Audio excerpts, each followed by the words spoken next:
Hello po, we'd like to dedicate this production first kay God, sa family, sa mga relatives, loved ones, at saka sa mga nag-struggle din po. Honestly, matagal na rin po ako sa real estate and I really receive this kind of award kasi most of the time parang hindi siya enough for the top 5, for the top 10.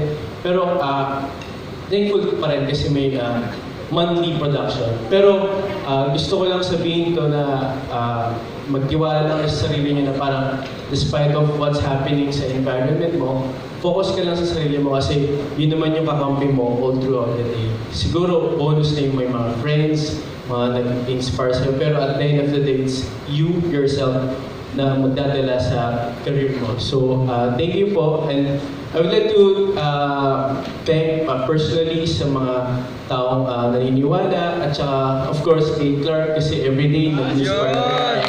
So, ayun. Ano po, dito sa Seeds, may nagsabi rin sa akin before na wala kang ibang kakampi dito kundi yung benta mo lang. So, push lang tayo. Thank you.